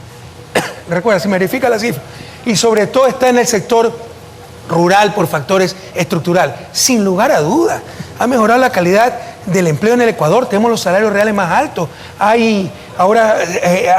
se respetan los derechos, la afiliación al seguro social, el pago de décimos, el reparto de utilidades. Sin lugar a dudas, ha mejorado cantidad y calidad del empleo. En ese empleo no adecuado, que antes era informal o subempleo, se llamaba todo subempleo. Lo que hay que mejorar es migrar de los emprendimientos de subsistencia a oportunidad. Dicho eso, paso con Orlando Pérez, entramos al terreno que más te gusta, Orlando, el tema político. Bueno, muchas gracias. Presidente, el que menos me gusta hablar a mí. ¿Cómo que va? Bueno, pero bueno, el año 2015 estuvo caracterizado por 2 o 3 acontecimientos que de alguna manera también marcaron la pauta política del país y que también de alguna u otra manera están marcando la pauta política del presente año. Me refiero uno al tema de la ley de herencias y el otro al tema de las enmiendas. De todas maneras, ya sin usted ser candidato con la posibilidad de ser candidato a la presidencia de la República, en ese escenario, ¿piensa usted volver a poner el tema de la ley de herencias, plantearse el tema de las enmiendas, si esos fueron factores políticos quizás complejos, tensos, que provocaron en cierto momento también el resurgimiento, el reagrupamiento de la oposición? El reagrupamiento. En el momento de mayores protestas, ¿cuánta gente había en Osiris, perdóname? No hubo mucho, de verdad. ¿Pero cuánta que no gente hubo, había? sí. 5.000. 5.000 como En una máximo. ciudad de 2,5 millones. Sí. Si no tuviéramos la prensa en contra, ni la foto salía. Usted sabe que hay protestas multitudinarias con cierto nuevo gobierno en la región. Y nunca la sacan, pues, en la prensa. Y esas son de centenas de miles de personas, al menos decenas de miles. Entonces la oposición no existiría si no fuera por la complicidad de la prensa. Pero si nos amedrentamos cada vez que los de luto, lo mismo de siempre hagan ruido, no gobernamos, Pero pues, usted Orlando. retiró Por el las- contrario, como dice el Quijote, si los perritos ladran, es señal de que vamos avanzando. Pero igual retiró usted la ley. Quizás ¿Por qué? eso Porque mismo. venía el Papa, pues había violencia. Y estábamos a 3 semanas. Si no, no lo hubiera retirado. Acá don Alberto mandó un tuit diciendo que había salido del closet y ya me había declarado comunista. Esas son leyes más que comunes en Europa, en países escandinavos que tienen gran nivel de equidad social. Pero para América Latina, la región más inequitativa del mundo es comunismo. Entonces, por supuesto que después de un proceso de socialización y con mejoras que siempre, jamás han negado que se puedan hacer. Por eso se manda un proyecto a la Asamblea para que se discute y se hagan las reformas que se tengan que hacer, ¿no? Serán presentados nuevamente, porque son necesarios para tener un país mucho más equitativo. Ahora, en ese plano, lo que ha planteado el Movimiento País en la reunión última de la Dirección Nacional es que hay un proceso de 3 meses más o menos donde se discuta con la Usted está hablando ciudadanía. del nuevo paquete de enmiendas. Sí, también. Ahí sí también nosotros somos gente que aprendemos. Tal vez el error, las enmiendas fueron muy buenas. Mire, pueblo ecuatoriano, nos dijeron que las enmiendas restringen derechos. Gracias a Dios tenemos tiempo, de aquí hasta febrero del 2017. Si ustedes sienten que algún derecho se les ha restringido por las enmiendas que aprobamos, no voten por nosotros. Pero si por el contrario se ampliaron derechos, nunca más vuelvan a votar por los mentirosos de siempre. Y en todo caso aprendimos un poco de la experiencia, ¿no? Tal vez se comunicaron mal al inicio, después se hizo una gran socialización. Eran enmiendas muy buenas en beneficio del pueblo ecuatoriano, algunas obvias. Eran errores ortográficos, idiomáticos, fondos provisionales en lugar de fondos previsionales, correcciones que se hacían en la Constitución. Pero ¿cuánto desinformaron? Entonces, ahora vamos a socializar primero las enmiendas, va a haber una construcción ciudadana de las enmiendas, obviamente con conducción política, para que no salga cualquier parte de los montes, y será la ciudadanía la que lleve algunas enmiendas que hay que hacer a la Constitución, que siempre es un instrumento perfectible. Ejemplo de enmienda. Los migrantes de España nos están pidiendo que flexibilicemos el hecho de que todo ecuatoriano nacido de padre todo hijo nacido de padre ecuatoriano es automáticamente ecuatoriano. Y eso les impide obtener la nacionalidad española de acuerdo a la Constitución española. Tenemos que flexibilizar estas cosas. Las tierras comunitarias se pusieron que eran intangibles, indivisibles, inembargables, todos los y acabaron siendo inútiles porque no sirven ni para garantía. Los comuneros de Santa Elena nos están pidiendo que flexibilicemos eso. Los indígenas, usted sí sabe que por los fundamentalismos de Alberto Acosta y su gallada, ¿no? Si los indígenas descubren la cura contra el cáncer, no pueden recibir 20 centavos por eso, porque no se pueden vender, patentar los conocimientos ancestrales, haciéndole un gran daño a nuestros pueblos ancestrales, con esa mentalidad que ser ancestral, preservar su cultura, es mantenerlos en la miseria, mantenerlos en el atraso. Nos están pidiendo, ¿no?, dirigentes indígenas, flexibilizar eso. Entonces son pedidos de la ciudadanía, pero vamos a hacer una construcción social para evitar la desinformación que hubo Pero si la en el ciudadanía primer dice, paquete. ¿Perdón? pero si la ciudadanía dice, la militancia de país, las organizaciones dicen que no hacen falta las enmiendas, ¿no habrá enmiendas? Pero si no hacen falta, ¿para qué las vamos a presentar? No, pero si en la insisto, hay discusión salta pedidos eso. y hay cosas medio obvias. Por ejemplo, usted sí sabe que los secretarios, el secretario de administración no es sujeto de juicio político porque no se llama ministro. Usted sabe que los directores del IES no son sujetos de fiscalización. Entonces todo eso se va a Me poner. queda ya poco tiempo y tengo que ser equitativo en el uso de la palabra. Alberto. No, bueno, ya que me citó, presidente, tal vez no la entendí bien, pero para mí, para el público internacional que nos está viendo, explíquenos si esta ley de herencias no es confiscatoria y por qué es buena. Pero en absoluto. Ahora, Alberto, y después usted me explica qué es comunismo, ¿no? Porque poner una ley de herencia, como hay en cualquier país europeo o en cualquier país escandinavo, aquí en América Latina es comunismo. Yo respeto mucho a los comunistas, pero no soy comunista. En todo caso, ¿por qué va a ser confiscatoria? Usted sabe que es un impuesto progresivo. Primero, o sea, ¿qué justicia social puede haber cuando hay gente que nace en cuna de oro y otra que nace sin cuna? ¿De qué meritocracia estamos hablando? América Latina ha avanzado algo en la distribución del ingreso, pero no en la fuente de ese ingreso, que es la riqueza, los medios de producción. Entonces, se trata de un impuesto progresivo, con una base exenta. Ustedes pusieron la tasa máxima, 75%. Hay países que han tenido tasas de 80% y más, ¿no? Pero esa tasa máxima no es la tasa efectiva, así engañaban a la gente. No es que el primer dólar paga el 75%, es el último dólar el que paga eso. Y en promedio puede ser la tasa de impuestos 12, 15, 20%, depende del tamaño de de la herencia. Pero todo eso ha sido incluso reformado y también tuve que conceder a los sectores empresariales, por la coyuntura económica del país, que en el sector, para el sector empresarial, para bienes productivos, se mantendrá la misma tabla, que no es beneficioso, porque, por ejemplo, cuando se hereda al hijo, es la mitad del impuesto. Ya. Y eso tiende a la concentración en pocas manos, en las mismas familias, de los medios de producción. Pero no se va a tocar los medios de producción. Pero la hacienda, el terreno, el depósito de $1 millón, ¿por qué no paga impuestos? Como en cualquier país del mundo, ¿por qué no paga adecuados impuestos? Bien, gracias por la explicación. Déjeme, voy a tener que cambiar Pero me explica qué es comunismo para usted, ¿eh? Lo que Si pasa una ley es de que herencia es comunismo. el video, bueno, pero el video que usted, la declaración que usted hizo en el video era ¿Comunista? de ¿Cuál entrada era? bastante Diga. fuerte. ¿Pero cuál? Pues dígame, combativa y revolucionaria. Exacto. Déjeme vuelvo Que se al distribuye un crecimiento. poquito la riqueza en uno de los países más inequitativos, Déjeme en la vol- región más inequitativa del planeta. Déjeme vuelvo, pero lo que hay que generar es equidad de oportunidades.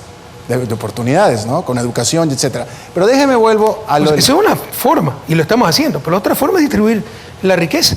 Mire, en un país desarrollado, yo estuve en Estados Unidos cuando se discutió el cambio del impuesto a la herencia. Ahí lo querían reducir los ricos.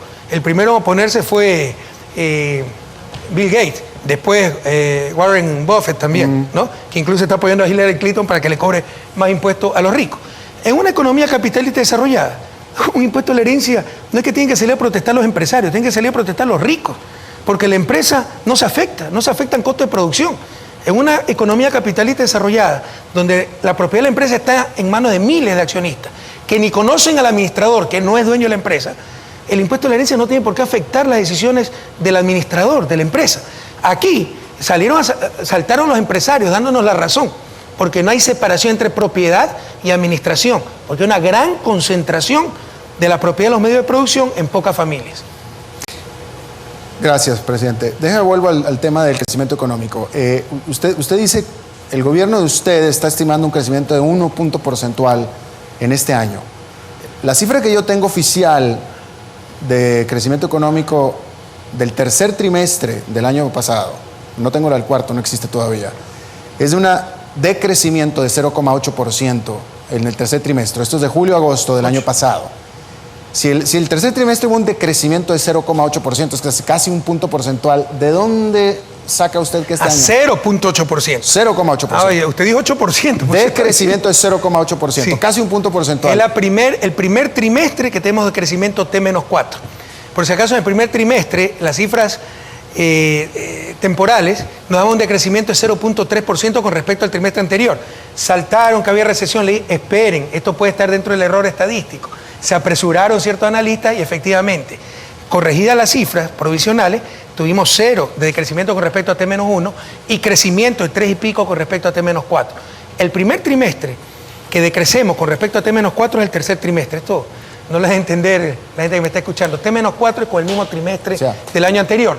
T-1 es con el trimestre anterior. E incluso si decreciéramos muchísimo el cuarto trimestre, que también fue muy duro, el crecimiento se va a ubicar en 0,3 o 0,4%. Eso con altísima probabilidad. Gracias, Alberto. Y si este proyecto de la ley de herencia no es recaudatorio, ¿dónde va a ir destinados los ingresos de esa recaudación? ¿A quién se le puede ocurrir que un impuesto a la herencia es recaudatorio? Entonces va a estar le esperando que pregunto, se ¿a muera dónde la va a ir? gente para recaudar. ¿A dónde van a ir Esas son esos las tonterías que dicen ¿Cuál va a ser el destino de cierta esos diputada ingresos? social cristiana, pero ¿cómo puede haber tal nivel de discusión política, por favor? O sea, se trata de un impuesto redistributivo, no recaudatorio. Los impuestos pueden ser recaudatorios, redistributivos o por mejorar eficiencia. ¿Esa redistribución hacia dónde va a ir? Rectificar comportamiento social, precisamente para demostrar que no ha sido recaudatorio, para becas, sobre todo para nuestras minorías, pueblos ancestrales y afrodescendientes. Nos quedan 10 minutos y vamos a una Usted sí pregunta. sabe que cada solo uno. por la discusión de la ley de herencia, ¿cuánto ha aumentado el impuesto a la herencia? Porque ya saben pues que no va a poder seguir evadiendo, porque el mayor problema de las leyes no eran las tasas, eran las evasiones pues. En el caso de herencia, todo el mundo, aquí no se morían los ricos, Alberto, lo mandaban a un fideicomiso en un paraíso fiscal, dejaban todo firmado sin fecha, se moría la persona y traspasaban todos los bienes al fideicomiso y nadie pagaba Señor impuesto a la presidente, herencia. me queda pocos Y minutos. plusvalía, ¿cuál es la práctica común? No nos engañemos. compran una casa a $300.000 y la registran a $30.000 para pagar menos impuestos predial. Y luego la venden a $500.000. Ahora con el impuesto de la plusvalía, si registran los $300.000 no pagan nada y la venden a $500.000 no pagan nada. Señor presidente. Pero si la registraron a $30.000 y la venden a $500.000, pagan bastante y bien hechitos por evasores. Gracias, señor presidente. Orlando Pérez. Ya que nos queda poco tiempo, entonces vamos a un tema que me imagino alguna gente estará esperando. No hay en este momento candidato oficial del Movimiento País. Eso es ¿No hay obvio. candidato, perdón? Oficial del Movimiento País, en este momento, obviamente, porque no están dadas todavía las condiciones ni los tiempos. Pero usted ha mencionado varias personas, a varios nombres, algunos son funcionarios, otros no. Este proceso para escoger al candidato a la presidencia de la República, a la vicepresidencia de la República y a los asambleístas del país, ¿va a ser por medio de unas primarias? ¿Va a ser un proceso de escogimiento? ¿Cómo va a ser este proceso? ¿Va a ser una Como discusión siempre hemos hecho, es ciudadana? la ¿Cómo va a ser? convención de Alianza País la que determina los candidatos, en este caso los candidatos a presidente y vicepresidente de la República. Y gracias a Dios nuevamente tengo muchísimos cuadros. Si el mayor problema a enfrentar no es la oposición no existiría sin los medios de comunicación. Son los medios de comunicación. Tengo muchos cuadros, pero si no un cuadro muy conocido que pueda superar el bloqueo que le va a hacer los medios de comunicación, sí pueden perjudicar grandemente nuestras posibilidades de triunfo. Gracias a Dios también tenemos de esos cuadros bastante conocidos, como el compañero Lenín Moreno, el compañero Jorge Glass, Ricardo Patiño, Pepe Serrano, etcétera. Pero posiblemente ese también sea un problema dentro del país, que habiendo tantos va a haber más discusión, más tensión para escogerlos. ¿Cuál es el problema en un momento democrático que haya discusión, que haya polémica? La cuestión es que una vez que se toma una decisión, todos nos alineamos con esa decisión. A nivel de Alianza País se discute muchísimo. ¿Y ese escogimiento que tiene un plazo va a ser en junio, como se prevé Sí, en la todavía convención? no tenemos ¿Cuándo va a ser? fecha establecida, pero normalmente será noviembre, diciembre. Probablemente noviembre, octubre, noviembre. Y para ese proceso, digamos, ¿va a haber una reestructuración del programa de gobierno? ¿Va a haber unos ajustes? Por supuesto, siempre. Estamos en una revolución, esto es dinámico. Cada vez perfeccionamos más nuestros planes, nuestras propuestas. Recuerden que empezamos con 5 ejes, son 10 ahora, se están proponiendo 2 adicionales. Vamos a hacer una construcción ciudadana, como fue al inicio en el 2006, como se mejoró un poco en el 2009, en el 2013, pero ahora mucho más profundamente para actualizar nuestras propuestas, nuestros planes, etc. Perdón que me robe eso antes. Nosotros somos un movimiento ciudadano. ¿De qué Salimos manera de la ciudadanía y nos pertenecemos a la ciudadanía. Ahora, ¿de qué manera la experiencia vivida en Argentina, la experiencia de Venezuela, le sirve al Movimiento País, al proceso político ecuatoriano para no cometer quizás los errores que se han cometido Mucho. allá? Aprendemos de todos y de nuestros propios errores sobre todo, pero Ecuador no es Argentina ni es Venezuela. En todo caso, lo que es claro es que lo dijimos hace 2 años, hay una reacción, hay una restauración conservadora brutal a nivel de América, a nivel del continente, apoyada con los medios de comunicación nacionales, internacionales, ya no dispersa, con estrategia, con persecución de los gobiernos progresistas y ayudados también por un momento económico difícil para toda la región. Pero todo eso habrá que enfrentar y habrá que vencer. Gracias, señor presidente. Alberto. Presidente, una reflexión que le voy a pedir que me haga, que por cierto, como paréntesis, el Banco Mundial, nada más usted la CEPAL, el Banco Mundial está esperando, y esto es en el último reporte de enero de ahora, una recesión económica del 2% para Ecuador. Para Ecuador. Porque el Fondo Monetario nos da menos 0.6% y nos va a dar muchísimo gusto demostrar cuán equivocados están. Ojalá, créame que yo sería el más feliz. Veamos. Ojalá. Pero todavía no me define qué es comunismo para ustedes, Alberto. Mire, tendría que hacer un No anuncio se me para mi trabe, no Facebook se me para que trabe. vean el video. Y no quiero hacer el anuncio para mi Facebook. No, pero acompáñeme a hacer una reflexión. Usted cuando entró al poder hace 9 años, este era un país dolarizado. Usted sabía que era dolarizado. Usted como doctora en economía entendía mejor que nadie lo que era la dolarización. ¿Cuál sería su responsabilidad? Yo me pregunto, a 9 años de distancia, y era un tema que estaba tocando aquí Carlos también, de por qué es tan dependiente Ecuador todavía del petróleo, nada más del petróleo. ¿Qué le previno a usted haber hecho todo lo que hizo, igual, idéntico, de bien con el boom petrolero, que lo hizo muy bien y lo aprovechó bien, mientras hubiera dejado impulsar otras áreas de la economía? Ya no, pero yo no quiero hablar de commodities, no quiero hablar de energía, manufactura, hacer productivo al resto de la economía, tomando en cuenta que había dólar, y para haber dólar tiene que ser uno muy productivo. Y hoy en día lo único de que se habla, es decir, es el petróleo nada más, y estamos sufriendo porque se cayó el petróleo, y el resto de la economía me parece que produce exactamente lo mismo que hace 9 años cuando usted entró al poder. Alberto, no, creo que está equivocado. Por ejemplo, a nivel de cuentas fiscales, revise. El ingreso petrolero representó hasta un 40% del ingreso y financiamiento fiscal, ahora representa un 10%. El sector fiscal hizo la tarea, no se la hizo a nivel externo. pero ahí está el sector privado. Hemos creado Ministerio de Comercio, hemos creado oficinas comerciales. Sin embargo, hay que acotar que no es sencillo cuando se trabaja con moneda dura. Tampoco es cierto que no se ha diversificado la matriz productiva, se ha apoyado, se ha rescatado producciones tradicionales, cacao, café, que estaban totalmente deprimidas. El turismo ha aumentado muchísimo más que la tasa mundial. A nivel de infraestructura, insisto, teníamos las peores carreteras de la región, ahora tenemos la mejor infraestructura vial. Todo eso ayuda a la competitividad sistémica. Cabría preguntarse en qué condiciones estaría el país con este desplome de los precios del petróleo, pero sin carreteras, sin puertos, sin aeropuertos, etcétera. Bueno, déjame se le pregunto así, perdóname, Carlos. ¿Qué pudo haber hecho usted o qué no hizo para evitar que Ecuador esté en este momento en la situación en la que está de crecimiento económico? Va a crecer 1 según usted. ¿Por qué no pudo haber crecido 2? Porque no, o sea, yo soy economista, no milagrero. Usted dígame, es que, insisto, o sea, ¿No hay un error nos que ponen usted como que cometió? si toda la solución está en nuestras manos. Por favor, estamos enfrentando choques mundiales. Un precio del petróleo que ha caído de $100 a menos de $30 el barril, o a $30. Un dólar que todo el siglo XXI se estuvo debilitando y ahora se está apreciando. Tasas de interés que están al alza. Factores que van mucho más allá de un gobierno. Algo que puede haber cualquiera hecho que sea el mejor. modelo que tenga este gobierno. ¿Algo que pudo haber hecho mejor? Muchísimas cosas, pues. Tampoco es que no hemos cometido errores, pero le digo, los grandes objetivos han sido los correctos. Dentro probablemente lo que pudimos hacer mejor es habernos puesto a pensar cómo flexibilizamos el sistema dolarizador algunos años antes. Gracias, señor Sobre presidente. todo cuando estamos en mejores condiciones Gracias, señor económicas. presidente. Gracias, Alberto. Nos queda pocos minutos y una última pregunta en el tema político. Es evidente que cuando usted anunció no ir a las elecciones del 2017 y se incluyó la transitoria, el abanico electoral se abrió incluso al interior de la misma Alianza País y usted le planteó un reto a Alianza País.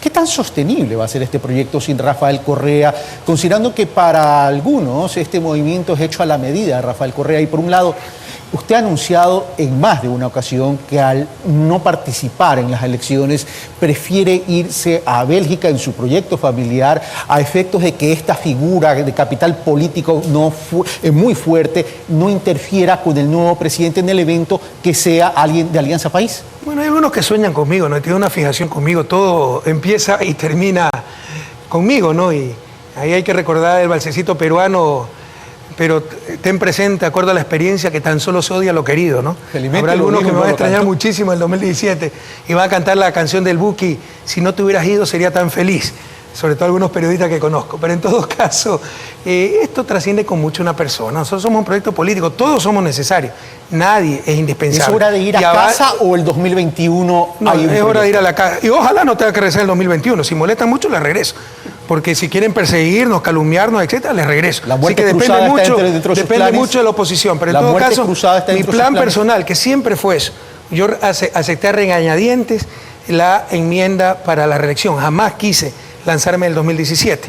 Siempre mi proyecto fue ir a vivir un tiempo a Bélgica. Ustedes saben, mi esposa es de Bélgica, mis 2 hijas estudian en Francia, mis suegros son bastante ancianos. Es hora de compensar un poco todo lo que ha hecho mi esposa por mí. Hemos vivido 20 y pico de años aquí en Ecuador y siempre mi plan fue un par de años o más años, lo que sea necesario, irme a vivir a Bélgica y también para apartarme del escenario político, porque mi presencia es tan fuerte que con un candidato y un presidente de Alianza País, pues puedo, en otras palabras, no quiero que pase lo que ha pasado en países muy cercanos a nosotros, No ¿verdad? se va a transformar donde el en el asesor presidente del ganó el presidente. candidato de su propia línea y después vinieron unas pugnas terribles, etcétera. Yo prefiero retirarme de la vida política. Gracias, señor presidente. Ok. Bueno, estamos llegando al final de este especial. De cara al futuro, un encuentro con el presidente Rafael Correa Delgado. Quiero agradecerle a Orlando Pérez. Orlando. Gracias. A Alberto Padilla, muchas gracias por Carlos. estar acá y compartiendo este panel. Un gusto haber compartido con ustedes dos. Y evidentemente, señor presidente, muchas gracias por haber aceptado su No, invitación, gracias a su ti, mensaje Carlos. a la población ecuatoriana. No, que Alberto todavía nos explica qué es comunismo. Un abrazo, Alberto. Muchas gracias, Orlando, Gracias, Carlos. Al pueblo ecuatoriano, compañeros. O sea, vendrán los demagogos de siempre, los que nunca hicieron nada y tampoco dejan hacer. Como decía Martí, si no luchas, al menos respeta a los que sí luchan, ¿no? ¿Cuánto hemos hecho estos años? El país ya cambió, definitivamente es diferente. Somos la admiración para muchos países de la región. Enfrentamos tiempos difíciles. El que le diga que es por culpa del gobierno es un mentiroso. Eso no resiste el menor análisis. Por el contrario, lo hemos hecho muy bien, pese a las circunstancias adversas, y sabremos salir adelante. Que nos roben todo menos la esperanza. Ecuador ya cambió. y el pasado no volverá, compañero. Un feliz 2016 para todas y todos. Gracias, señor presidente. Hemos terminado. Por cierto, aspiramos y esperamos haber cumplido sus expectativas. Como siempre, tratamos de llevar insumos para que ustedes analicen, evalúen, profundicen, pero sobre todo sean quienes sacan sus propias conclusiones. Esto fue De Cara a Futuro, en un encuentro con el presidente de la República, Rafael Correa Delgado, a propósito de los 9 años del gobierno de la Revolución Ciudadana y qué país nos espera para el futuro. Soy Carlos Rabascal, en representación de la coproducción de Ecuador TV y TC Televisión, y nos veremos en una próxima oportunidad. Un fuerte abrazo.